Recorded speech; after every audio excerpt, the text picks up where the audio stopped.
I have children, I have a sick uncle, and I run the household. Set your phones on the desk. I'm asking you. Listen, I'm going to give you... No, don't pull off. Do not pull off. What begins as a routine traffic stop suddenly takes a dramatic turn. Tension mounts as the driver faces unexpected consequences that could change everything. The footage begins with the officer confirming the driver's identity. He asks for Kim's last name, to which Kim replies calmly. What's your last name? Sikim. Sikim. Okay. All right, I'm gonna have you go and step out the vehicle for me. As the conversation continues, the officer asks Kim and the passenger to step out of the vehicle. Kim appears confused, talking to someone on the phone about his GPS directions. The tone remains calm, but there's a growing sense of tension as the officer prepares to explain the real reason for the stop. He's gonna come and get me. Yeah, so you're about 57 minutes away from me. I was almost at the hospital. Okay. Take this off for me. Just send me what the information you put in your GPS, because that way I didn't go the same thing. I don't know the name of this place right here. We'll get it figured out. We'll text it to you. It's Prince Avenue. All right, so here's what's going to happen, Sikim, okay? Things take a serious turn when the officer informs Kim that he's being placed under arrest. The officer explains that Kim's license is suspended, which is against the law in Georgia. Unfortunately, I'm going to have to place you into custody today, okay? You're going to have to go down to jail. Oh, no. You got to get booked in. They're going to take your fingerprints and picture, and you'll get a bond. But because you're driving on a suspended license, you got to go down to jail. Sir, I did not know. Kim's emotions begin to rise. He explains that he has a sick uncle and is the primary caregiver for his family. His voice becomes desperate as he begs the officer to reconsider, saying he has children to care for and runs the entire household. It's clear that Kim is deeply worried about what his arrest will mean for his family. I have children, I have a sick uncle, and I run the household. I got you. No, I really we don't have a choice at this time. Please so we're placing you under arrest. Go ahead and turn around and put your hands behind your back, please. Please put Auntie on the Put your hands phone. behind your back. Who set the phone up on the car? They put me under arrest right now. I don't know. For driving with suspended license? Driving with suspended license. I didn't know. And it's not even showing. Unfortunately, the law is different here in Georgia than it is in South Carolina. If you have a suspended license, you have to go down to the jail and get booked in. Okay, but sir, can you speak to my aunt? She has. We're on speakerphone. She can hear us right now. Yeah. No, please speak to her. Yeah. Despite Kim's continued pleas, the officer informs him that the arrest must proceed. The officer remains calm but firm, asking Kim if there's anything he needs from the car before they leave. Kim, still begging for leniency, continues to stress how much his family relies on him.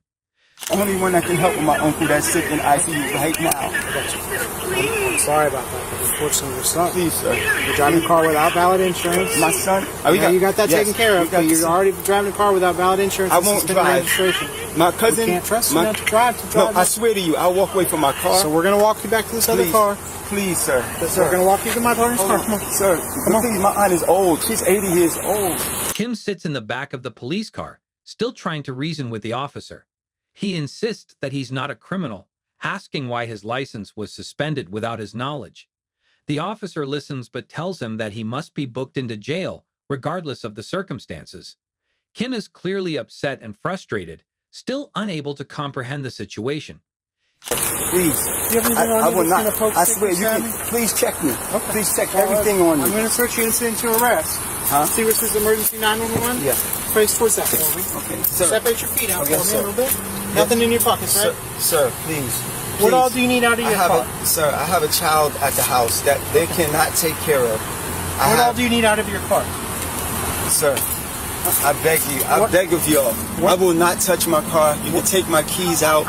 What all do you need out of your car? I only need my family. That's it. I do for my entire car. I do for my... Sit for I do Have a seat for me. Sir, Easiest way is to turn and face towards me and then sit down in the seat. Slide your legs in. Sir, I do for my entire family. Okay. Well, Do you know I don't have a choice here, man. I'm telling you. I told you I was not going to get in my car. I swear to you, I wasn't going to get in my car. You have a suspended license. You're driving a car without insurance. You've got that taken care of. I've been doing it every you got day. Suspended registration. You have to go down to the jail and get booked in. Just take your photograph.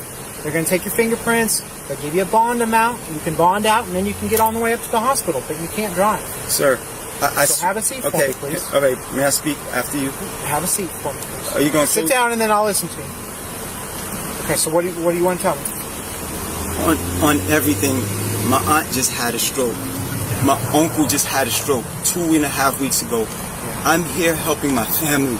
Really I don't sorry even to know hear who can come and bond me out. I don't even know who can come and bond me out. I'm not. Kim continues to plead, trying to explain that his license was suspended due to a repossessed car, something he had no control over. He desperately asks if someone else could drive him, but the officer calmly explains that the arrest must proceed. Kim becomes more anxious, realizing there's no way out of the situation. Found out speaking to the deputy. Yeah. I just found out that maybe when we had a car that I had that got repossessed, that I didn't take my name off of it. Okay. I wouldn't imagine that they'd suspend you for a repossession. But that's what I'm saying. I don't. But it's no information's coming up. I won't drive. I'll have my cousin. Can you slide your legs in for us? You're not going to speak to me? No, unfortunately, I told you. I've already explained my position to you. Oh, this hurts. I don't have a choice. Sir, Sir. Okay, so the way you're sitting right now is not a good position. You're a tall guy. You got long legs. Can you slide your knees over this way and sit at an angle? Kim shifts his focus to his family, worrying about his 13-year-old son who's waiting at home. He asks how he'll be able to contact his family from jail, clearly panicked about their well-being. The officer reassures him that once booked, he'll have the opportunity to make phone calls and notify his relatives. However, this doesn't seem to calm Kim's nerves, as he's still deeply worried. do everything. My son is there. He's only 13 years old. He does not know what's going on. This is. Can you let my cousin know wherever it is I'm going? Could you let them know where it is behind me? Yeah, so when you get there, you'll be able to call them. How can I call them? When they book you in, they'll give you some phone calls, so you can call them. Yeah, all right? Yes. Kim is in disbelief, asking why he can't be released and simply picked up by a family member. The officer explains that it's standard procedure and that Kim will be given a bond amount as soon as they arrive at the jail. Despite the explanation, Kim continues to express his concern about how his absence will affect his family, particularly his sick uncle and young son. The officer tries to reassure Kim, explaining that once booked, he can be bonded out fairly quickly. He tells Kim that someone can post bond for him, which means he doesn't have to wait long to get out of jail. Why? I thought you was going to let my cousin pick me up. Why did this happen? I'm sorry. Deputy, so many people rely upon me. You do not know. You can get in and get out, all right? I can get in and get out? Yeah, like they'll book you in. If you have somebody that can bond you out, you have a preset bond, so you can bond out of jail. You don't have to wait to see a judge. Well, how much is that? I'm not quite sure. They'll give it to you when we get there, okay? We'll work with you, all right? We'll try to get you out as quick as possible. My uncle is sick. In the final part of the footage, the officer acknowledges Kim's difficult family situation. He explains that while he understands Kim's position, the law is the law, and he has a job to do. Kim continues to stress the importance of his role in the family, pleading for understanding, but the officer wraps up the conversation and continues the transport to jail. I believe you. I believe you are helping your family, but at the end of the day, I have a job I have to do. I'm not trying to fight you. And I appreciate you being cooperative, okay? I'm afraid because my uncle is in the ICU, and I'm the only one that goes and checks him. Okay. I'm the only one that sees my household. I take care of my 13-year-old son there, my cousin who is 60 years old, her mother who's 80 years old. I do all the runs for the house. I do all the cooking. I do all the cleaning. I don't even know how my cousin who's visiting because her father's in the hospital, she's in New York, she lives there, is going to get to the place to find me. The Columbus Division of Police pulls over a vehicle on August 7, 2022, after it left the house under surveillance for suspected narcotics activity. Officers approached the driver, asking for his license, registration, and insurance. How you doing, partner? Can you put in park for me? Oh, I know this guy. What's his name? It's a Chris Payne, isn't it? No, that's not so cool. Do you have a driver's license? You know I pulled you over? No. Back to the stop sign, you got to stop before a stop sign also. If you're going to signal to turn north, you got to do 100 feet prior. But you didn't turn north, so. While we're talking to you, any weapons on you or in the car, anything I need to be concerned about? No, sir. And then insurance as well, if you don't mind grabbing that too. Insurance is on the phone. Is that cool? No, that's fine. Thank you. Go ahead and look that up for me real quick if you don't mind. I got it. I got you. Hey, if you don't mind, sir, can you turn the car off for me? Thank you.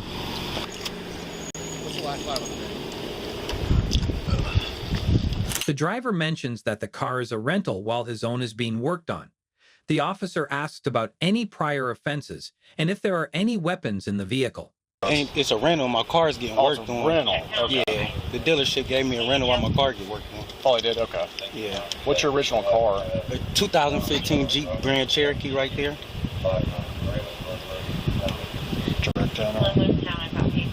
You live over on Refugee?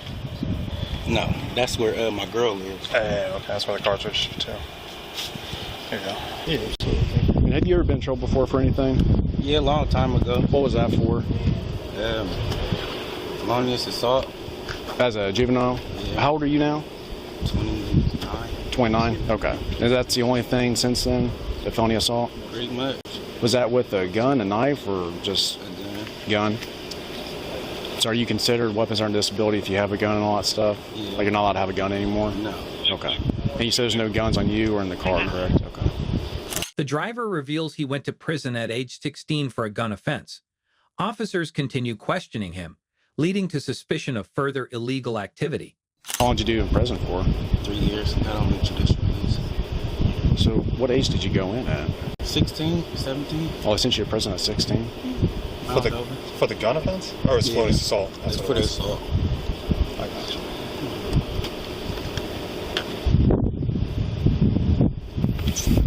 Due to the location's history and the driver's behavior, officers call for a K-9 unit to search for contraband. The driver becomes anxious, claiming he feels harassed and requests the officers to hurry as he needs to use the restroom. Who's writing it? Keith? Yeah, well, he's got the ticket. They're trying to still get the leg up. Sometimes that's faster on the phone. The website that we use to pull up all the information, sometimes the cruisers doesn't like it. Information to pull up for me, we already pulled it up. You're just writing your ticket, a citation. All right, so here's the plan. While they're writing that, when people don't allow us to get consent to search the vehicle, the one other avenue that we have is to call K-9 out, which we did. Y'all not being all the way honest with me, that's fine, but y'all not all the way being honest with me. Well, I'm explaining it now. Yeah, but what's the problem? Well, I'm explaining it. I don't feel like I feel like I'm being harassed, but if y'all could, yeah, that's fine. I mean, but if y'all could, I'm saying, can we rush it or hurry up? Yeah, whatever the process is or what we got to do. Absolutely. Because I have to use the bathroom. So here's the plan. That's what's telling him. K-9 wants to ride his dog around the car, which is fine. If you can take your phone and just put it on the dash so when you stand up it doesn't fall out. I just want to pat you down to make sure you don't have anything on you. The officers explain they are legally allowed to ask him to step out for the K-9 search. The driver refuses, arguing that he has a license and insurance. That happened because we're legally allowed to take the driver or anything. What law am I violating? That's what I comply. I'm trying to tell you that now. Comply with what? We are legally allowed to tell you to get out of the car. So, yeah, we are legally allowed to tell you to get out of the car. I can tell you or I can tell any passenger to get out of the car. If you refuse, stop. Maryland v. Wilson, that's why. Because we're allowed to. That's the court case that's decided that. We've been allowed to do this since that court case. Well, could you have like your... We have a sergeant here. Yeah, we have a supervisor. We have a supervisor with. Tension peaks as the driver attempts to pull away from the scene. Officers quickly stop him, forcibly removing him from the vehicle and restraining him as he resists arrest. I'm going to give you... No, don't pull off. Do not pull off. Don't move! Stand. Check for a gun. Check for a gun. He was watching this corner. Give me your fucking hand! Bring your hands. Give me your fucking hand! Stop resisting. Give me your fucking hand! Cross his leg. Yep. Stop resisting! Give me your hand! Give me your hand! Hey! Hey! Give me your hand! Hey! Stop! Give me your hand! After subduing the driver, officers discover a gun and drugs hidden in the vehicle. They search his pockets and continue restraining him for safety, confirming their suspicions. Give them your hands now. Left one. You got him. Watch the magazine. There's a gun somewhere. I'm going to get up slowly. Bring his hands. Cuff it. 63 copy. They're still at Whitehead Racing. Bring the hand around slowly. Okay, left hand. Bring the left arm around. Slowly. I got it. Right here. Place it in. Any other questions for that way, please? Stop resisting, man. Stop resisting arrest now. Yeah, you'll be able to breathe as Stop soon as you stop resisting. I promise I'm not. Stop All resisting. right. Stop. I can't fucking breathe. Stop. We're letting up. We're getting off you. We have to check the front. Asthma, man. Check the front. Hey, do we got any shackles for his You want me to roll him towards me? Yeah, so hold on. Wagon, Check the back. Wagon, go grab the hobble. There's dope right here underneath that right there. Check for 33s real quick. As far as I can check on the sides, I don't see anything. I have not been able to check the front of the waist. Get him on his side. No, that's fine. All right. Get him on. Turn him up onto his side. Rolling it that way. To the left. Yeah, roll towards me. Stop reaching. We'll get him. We'll get him. Oh, my fucking finger. Stop. Damn. You're resisting. You don't listen to us. Do you understand? All right, nothing in this pocket. We're going to put you back on your stomach, and then we're going to turn you around, all right? You're not reaching. What, dope? No, where's the 33? Oh, center. But he's felonious assault previous. Yeah, he told us when we stopped him he's not allowed to have a gun. He told us that himself. Ash. Thank you. Watch out, Chung. Let's go.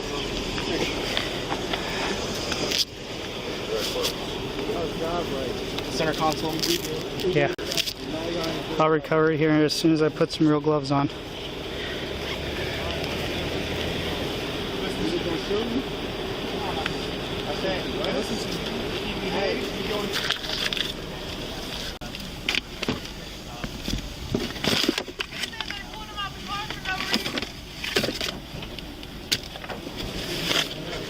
Somebody get you a hub. No, we haven't even gotten close to that.